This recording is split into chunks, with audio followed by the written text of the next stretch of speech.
Le Canada, rien que le nom évoque des images, n'est-ce pas? Des images de vastes étendues sauvages, de montagnes majestueuses et de forêts denses qui s'étendent à perte de vue, de vastes étendues sauvages, des gens sympathiques et une qualité de vie presque mythique. Les Canadiens sont connus pour leur gentillesse et leur hospitalité. Et la vie ici semble presque idyllique. C'est le pays des opportunités, où chacun a sa chance. Un endroit où les rêves peuvent devenir réalité, où les gens de toutes origines peuvent prospérer. C'est la version romancée, en tout cas. Une image idéalisée qui a attiré des millions de personnes à travers les décennies. Et pendant longtemps, ce n'était pas si loin de la réalité. Les immigrants arrivaient en masse, apportant avec eux des espoirs et des rêves d'un avenir meilleur. Les gens affluaient au Canada, cherchant à échapper aux troubles, rêvant d'un avenir meilleur. Ils trouvaient ici une terre d'accueil, un endroit où recommencer. Mais ces derniers temps, quelque chose a changé. Les visages souriants ont laissé place à des regards inquiets et les rues autrefois animées semblent plus sombres. Le rêve s'est un peu terni, les promesses d'un avenir radieux semblent s'éloigner et les défis économiques deviennent de plus en plus pressants. Vous vous souvenez de cette aura chaleureuse et accueillante qui faisait la réputation du Canada? Cette sensation de communauté et de solidarité? Eh bien, imaginez que quelqu'un ait monté le thermostat beaucoup trop haut. La chaleur devient insupportable et tout le monde commence à ressentir la pression. C'est le coût de la vie maintenant, les amis. Les prix montent en flèche et les familles peinent à joindre les deux bouts. C'est suffisant pour faire bouillir votre sirop d'érable. Les temps changent et le Canada doit s'adapter pour retrouver son éclat d'antan.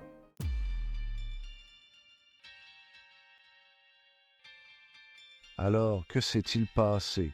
Comment le rêve canadien a-t-il commencé à ressembler à une publicité télévisée de fin de soirée? Toutes ces belles promesses et ces petits caractères que l'on peut à peine lire. Accrochez-vous bien, parce que nous allons plonger dans les entrailles du Grand Nord blanc. Nous allons retirer les couches de politesse et exposer les angoisses économiques qui bouillonnent sous la surface.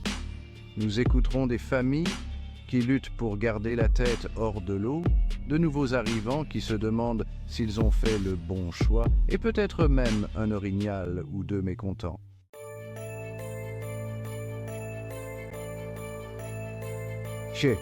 Bon, parlons du sujet qui fâche, ou devrais-je dire de l'éléphant dans le magasin. Vous vous souvenez du temps où l'on pouvait entrer dans un supermarché sans avoir une crise de panique? Oui, moi aussi. Mais ces derniers temps, ces allées joyeuses ont commencé à ressembler davantage à un film d'horreur. Le méchant, une inflation galopante qui rôde à chaque coin de rue, prête à se jeter sur votre portefeuille. C'est comme si quelqu'un avait appuyé sur la flèche du haut pour les prix et avait oublié de la relâcher. L'essence, au plus haut. Les produits alimentaires, n'en parlons même pas. Vous vous souvenez du temps où une boîte d'œufs ne coûtait pas l'équivalent d'un mois de remboursement de voiture?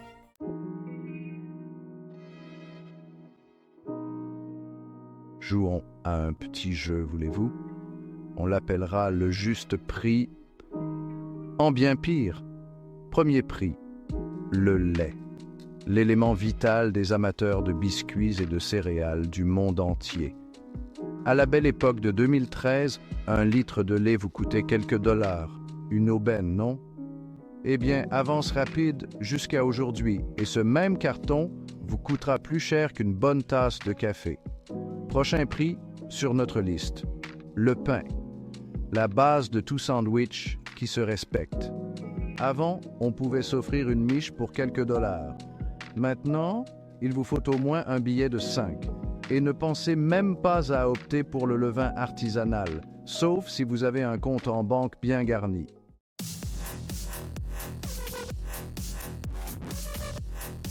Troisième round, combat de coqs, salaire versus inflation.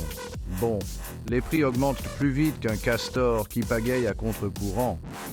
C'est mauvais, mais les salaires suivent, n'est-ce pas? Ouais, pas vraiment.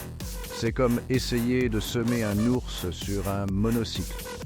Vous faites des efforts, mais vous n'allez pas gagner celui-là. Alors que certains secteurs connaissent des augmentations de salaires modestes, ce n'est pas suffisant pour suivre le rythme du match de la vie chère. C'est comme essayer de remplir une baignoire avec une cuillère à café alors que le bouchon est ouvert. Vous progressez, mais vous vous noyez aussi.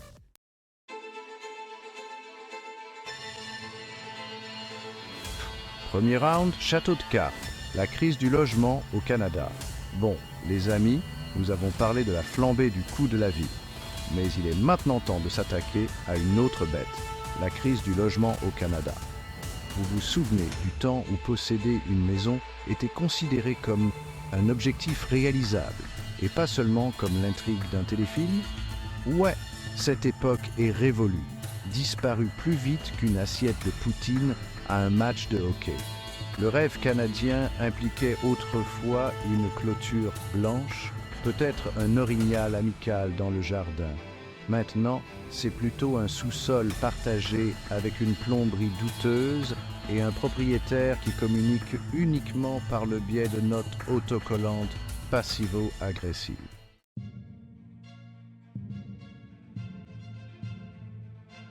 Deuxième round, roulette locative. Faire tourner la roue de la malchance. Donc, acheter une maison est hors de portée pour beaucoup. Mais la location est certainement une option viable, n'est-ce pas? Accrochez-vous bien, car le marché locatif est une course folle, et pas le genre amusant que l'on trouve dans une fête foraine. On parle du genre qui vous laisse étourdi, désorienté, et vous demandant comment vous avez atterri ici. Les loyers ont grimpé en flèche à des niveaux qui feraient halter même l'agent immobilier, le plus chevronné. On parle de minuscules appartements loués au prix d'une voiture de luxe.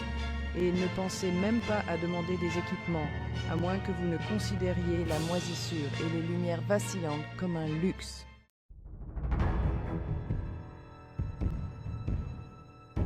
Troisième round, piège de l'endettement, glisser vers le désastre. Bon, le coût de la vie est exorbitant et trouver un logement abordable est aussi probable que de gagner 3 Mel's Heil à la loterie une licorne chevauchant un orignal. Alors, que peut faire un Canadien à court d'argent? Eh bien, beaucoup se tournent vers un ami familier mais dangereux, les cartes de crédit. Ces petits rectangles en plastique peuvent sembler être une bouée de sauvetage au début, mais ils ont un prix élevé, des taux d'intérêt élevés qui peuvent rapidement devenir incontrôlables. C'est comme jouer à la patate chaude financière, sauf que la patate est en feu et que vous êtes le seul à la tenir.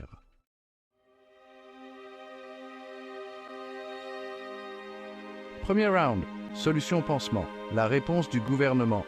Bon, nous avons parlé des problèmes, la flambée du coût de la vie, le marché du logement devenu fou, l'endettement sur les cartes de crédit qui s'accumule comme un barrage de castors après une tempête.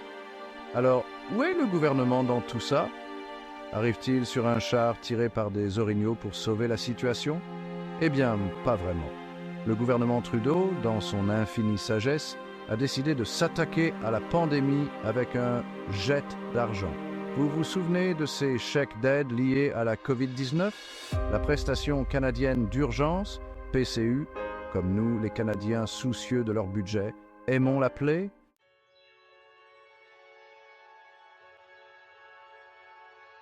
Deuxième round, un patchwork de promesses, des initiatives en matière de logement qui ratent leur cible. Bon, la réponse du gouvernement à la crise du coût de la vie a été, pour le moins, décevante. Mais il maîtrise sûrement la situation du logement, n'est-ce pas? Je veux dire, nous parlons ici d'un besoin humain fondamental, un toit au-dessus de sa tête qui ne nécessite pas de roues ni de panneaux à vendre. Eh bien, le gouvernement a été occupé à faire des promesses, c'est sûr. Il a annoncé des plans pour des logements abordables, a juré de sévir contre les acheteurs étrangers et a même murmuré des mots doux sur la réglementation du marché. Cela semble prometteur, n'est-ce pas?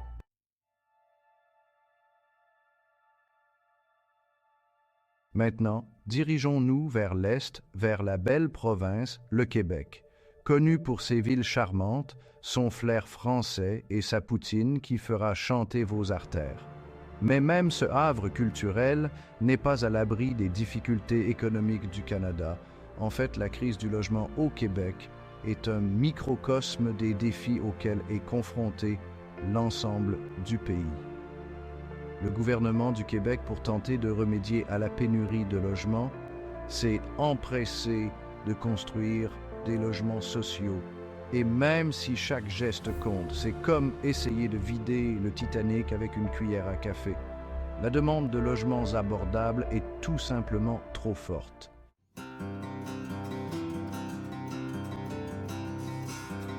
Parlons du rêve canadien, ce phare d'espoir qui attire des gens des quatre coins du monde depuis des générations. Depuis des décennies, le Canada est vu comme une terre d'opportunités, un endroit où l'on peut recommencer à zéro et bâtir une vie meilleure pour soi et sa famille. Vous connaissez l'histoire. Venir au Canada, travailler dur, se construire une vie meilleure. C'est une histoire de persévérance, de courage et de détermination. Les immigrants ont toujours joué un rôle crucial dans le développement de ce pays, apportant avec eux des compétences, des cultures et des perspectives diverses. C'est un conte vieux comme le monde, ou du moins vieux comme le sirop d'érable. Les récits de ceux qui ont bravé l'inconnu pour trouver une nouvelle maison ici sont nombreux et inspirants. Mais ces derniers temps, ce rêve commence à ressembler à un miroir aux alouettes. Les défis auxquels les nouveaux arrivants sont confrontés sont nombreux et souvent inattendus. Les obstacles bureaucratiques, les difficultés d'intégration et les réalités économiques peuvent transformer ce rêve en un véritable parcours du combattant. Imaginez ceci, vous avez fait vos valises, dites au revoir à tout ce qui vous était familier et embarqué dans un avion pour le Canada, le cœur rempli d'espoir et une valise pleine de rêves. Vous laissez derrière vous votre maison, vos amis et parfois même votre famille avec l'espoir de trouver une vie meilleure. Vous atterrissez prêt à embrasser le Grand Nord blanc pour être accueilli par une demande de location exigeant 3 mois de loyer d'avance, une vérification de solvabilité et un échantillon de sang. Les réalités du marché immobilier et les exigences administratives peuvent être décourageantes. Bon, peut-être pas l'échantillon de sang, mais ce ne serait pas surprenant à ce stade. Les défis sont nombreux, mais l'esprit de résilience et de détermination des immigrants continue de briller, transformant ces obstacles en opportunités de croissance et d'apprentissage.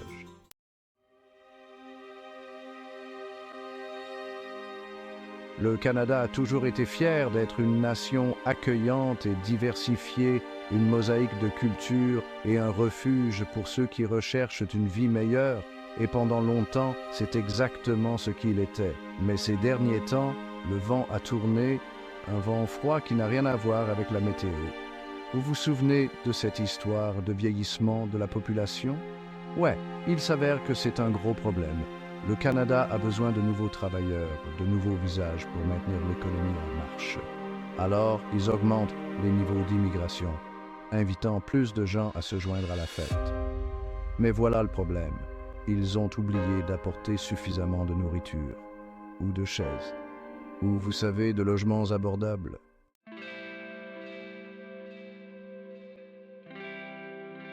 Nous y voilà, chers amis, au terme de notre voyage à travers les entrailles du rêve canadien. Un rêve qui, pour certains, semble s'éloigner de plus en plus, tandis que pour d'autres, il brille encore comme une étoile lointaine. Nous avons vu le bon, la brute et le truand. Des histoires de succès éclatants, de luttes acharnées et de déceptions amères. Nous avons rencontré des Canadiens travailleurs qui luttent pour garder la tête hors de l'eau des hommes et des femmes qui se battent chaque jour pour offrir un avenir meilleur à leur famille, des nouveaux arrivants qui se demandent s'ils ont parié sur le mauvais cheval, se demandant si le Canada est vraiment la terre promise qu'ils espéraient, et peut-être même quelques orignaux mécontents qui en ont assez du sirop d'érable hors de prix, se demandant où est passée la simplicité d'antan. Le Canada d'aujourd'hui est un pays de contrastes, un endroit où la beauté naturelle a coupé le souffle se heurte à une dure réalité économique. Des montagnes majestueuses aux forêts denses, la nature offre un répit, mais la vie quotidienne reste un défi pour beaucoup. Le fossé entre les nantis et les démunis se creuse plus vite qu'un barrage de castors après de fortes pluies. Les inégalités se font de plus en plus criantes, et les rêves de prospérité semblent hors de portée pour beaucoup. La classe moyenne se sent étranglée, prise en étau entre des coûts de vie en hausse et des salaires stagnants. Les espoirs de stabilité financière s'amenuisent. Les travailleurs pauvres s'en sortent à peine, jonglant avec plusieurs emplois pour joindre les deux bouts et se demandant si leurs efforts seront un jour récompensés. Et la promesse d'une vie meilleure commence à ressembler à une photographie jaunie d'une époque révolue. Pourtant, l'espoir persiste. Peut-être que ce rêve différé n'est pas une fin, mais le début d'une nouvelle ère. Nous sommes arrivés au terme de notre vidéo et nous espérons qu'elle vous a plu. Si vous avez des sujets que vous voulez qu'on en explore, écrivez-nous.